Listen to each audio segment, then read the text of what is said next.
All right, welcome to Learning Plan 2A. There's a lot of content to cover here, so we'll just jump right in and then I'll discuss some of the assignments that you're going to be doing for this learning plan as well. So we're going to be talking about engaging and disengaging, and this is the first of the four processes that you're going to go through in motivational interviewing. So when you're thinking about how to implement MI in your sessions, you have to consider the four processes, and the first process being engaging. So we're going to talk about engaging and disengaging. What is engaging? Well, it's when you build rapport and trust with the clients. It's important, again, as mentioned in Learning Plan 1, that you're non-judgmental and we remain neutral when we're working with clients. So if you cannot build rapport with clients in the first few sessions, then it's going to be very difficult, if not impossible, for you to continue working with that client and using MI. Rapport and trust is key to making progress or working with clients and helping them kind of figure out their way and what they want to accomplish. There are some examples in the book about how to build rapport if you're unsure how to do that. Typically, you ask questions about their personal life. If it's a brand new client coming to see you for the first time, you don't want to get into anything too personal unless that client feels comfortable doing that with you right away.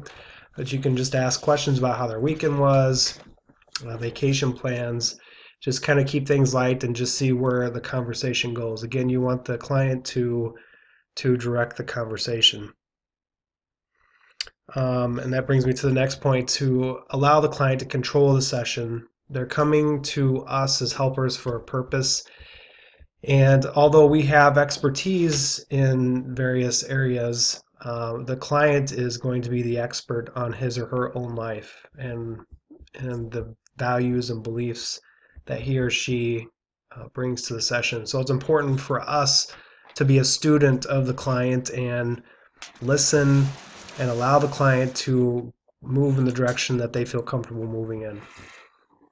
Now, of course, it is okay to kind of nudge clients here and there to kind of help them get started if they need that. And you'll run into that occasionally as well.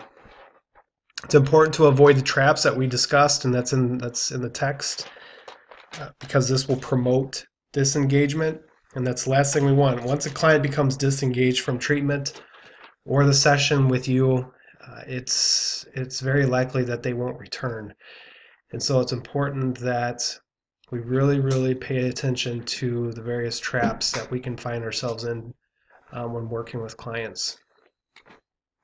All right.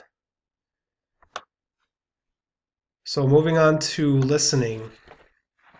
I think that listening is an aspect of counseling or the helping profession that a lot of people take for granted.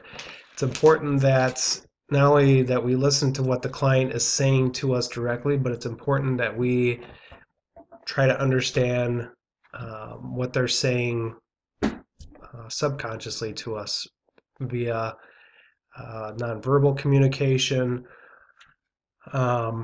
or some people lack directness when they speak, and so it becomes our job to kind of be the sleuth and ask the appropriate questions to really find out what the whole picture is.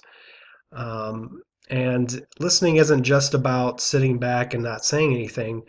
Active listening is listening to what the client is saying, and then you can reflect that back to the client to show him or her that you're listening, and also to hopefully further engage the client in evoking some more information. So a couple of things here. There's in the text covers Thomas Gordon's 12 roadblocks, and see if I can pull that up here.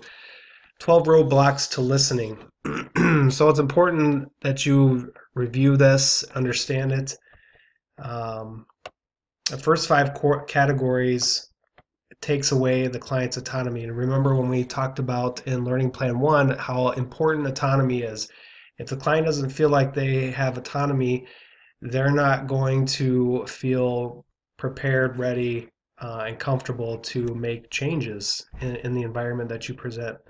So it's important that we're not ordering them around, we're not directing, we're not commanding, we're not warning or threatening, moralizing or preaching, or giving the shoulds or oughts, advising, offering solutions or suggestions. And we'll get more about giving information and giving suggestions later on in the course. But for right now, we want to just kind of take that off the table. Teaching, lecturing, giving logical arguments, and then the other responses here point out inadequacies and faults. Judging, criticizing, directing, blaming, name calling, stereotyping, labeling, interpreting, analyzing, diagnosing. With number 8 here, the interpreting, analyzing, and diagnosing, that's common in the helping field, because in order for us to help people, especially in addiction, we have to be able to analyze the data that's given to us by the client and make a diagnosis so that we know what course of treatment to pursue. But what this is referring to is doing it in a judgmental way, in a way that's not being helpful to the client. All right, praising, okay, and then these messages, they make the person feel better or deny there's a problem. There's nothing wrong with helping a person feel better, but we want to distinguish the differences between, make a distinction between the differences of empathy and sympathy. When you're especially working in the field of addiction, it's important that we empathize with clients, because that helps promote engagement, it helps build rapport and trust. But sympathy can cause issues, and so we have to be careful with how we present that. Reassuring, sympathizing, consoling, and then the 11 tries to solve the problem for the person, questioning, interrogating, cross-examining. I will say too that when you start doing your audio recordings, if you are unfamiliar with working in a session with on a one-on-one basis with a client, asking a lot of questions can feel like you're interrogating them. So that's why we'll be discussing some techniques that you can use to kind of break up that feeling, for both you and the client. Because the last thing we want is for the client to feel like they're on the spot and just answering questions. We want it to be a natural flowing conversation. And then number 12, response tends to divert the person or avoid the subject altogether. So withdrawing, distracting, humoring, changing the subject.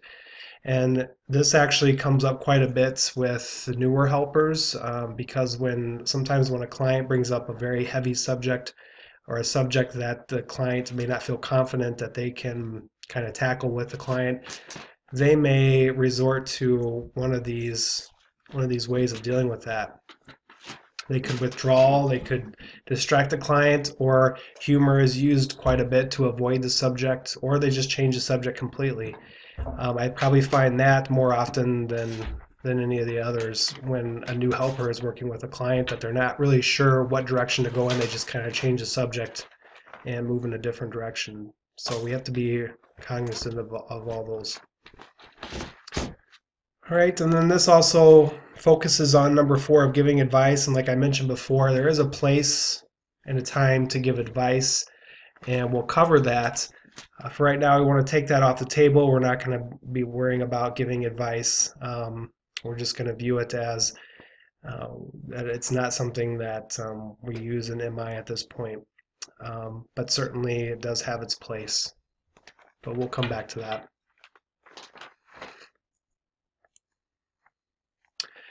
A couple other things I want to point out. Nonverbal communication is huge.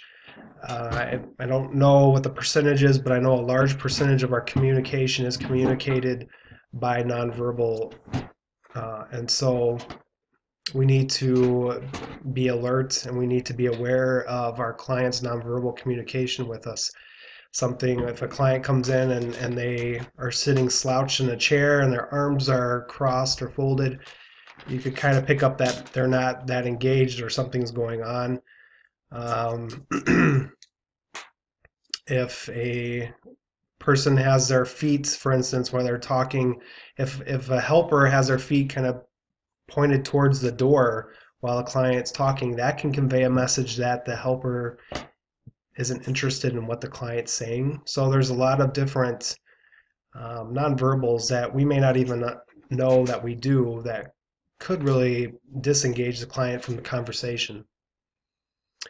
All right, and then I also want to bring up reflections. Now this is part of the engaging process, but it also brings up the next component of motivational interviewing, and that's ORS, open questions, affirmations, reflections, and summaries. So we start with reflections because this tends to be counterintuitive for a lot of people. It's easy for us when we're discussing something or an issue with someone to ask them lots of questions to find out more information.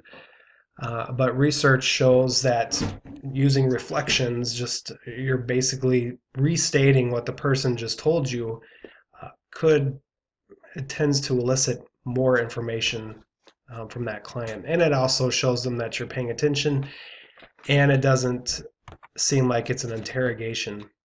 And so when you're doing your recordings, you're going to be, that's one of the skills that you're going to be using is reflections. So you want to make sure that you understand what a reflection is. A reflection is not a question. A reflection is a statement. All you're doing is restating what the client has already told you. And there are variations of reflections. There are some complex reflections where you can add some descriptive or emotional words in there to convey the message that you're hearing from the client. And so we'll get into some of that, and you'll get to see some examples of that as we go throughout the course. And you can see those in the book. There are some excellent examples of reflections in your text. So make sure you read the chapters and you brush up on that. All right, so for this learning plan here in Blackboard, you're going to read chapters 4 and 5. The PowerPoint's on here as well. And then there's a handout, and then the reflection entry. There's a couple videos, and then you're going to post to the discussion board. So the 4 fundamental processes here, this is the handout. Let me see if I can find it here. Okay. And so these are the 4 fundamental processes in motivational interviewing. You have engaging, which is what we're discussing now, the relational foundation. This is when you're going to build that rapport and trust with the client. And as I mentioned before, you see this arrow off to the side. It's a very fluid process. You're going to go back and forth, back and forth. And so you can't expect to go right from engaging to focusing to evoking and then planning and you're done. You'll go through engaging, you'll go to focus, and then you may go back to engaging, you may go to focusing again, and then go to evoking, and then go back to focusing, or go all the way back to engaging. It's really going to be on a case-by-case basis. So, but for the purposes of this learning plan, we're gonna focus on the engaging part, and we'll get to all 4 of these, and you'll have the opportunity to practice and demonstrate these 4 processes. All right, and within the 4 processes, there's the component of ORS, which we already talked about a little bit, and it's mentioned in your text as well in more detail. So you want to make sure again that you're reading the text on that. All right, and then there's a video here that explains the assignments that you'll be doing for this learning plan. So make sure that you're watching the video on that so you understand what the expectations are. And of course, as always, if you have questions or concerns about anything related to the course, feel free to email me. You can call me as well, and we'll see you in the next learning plan.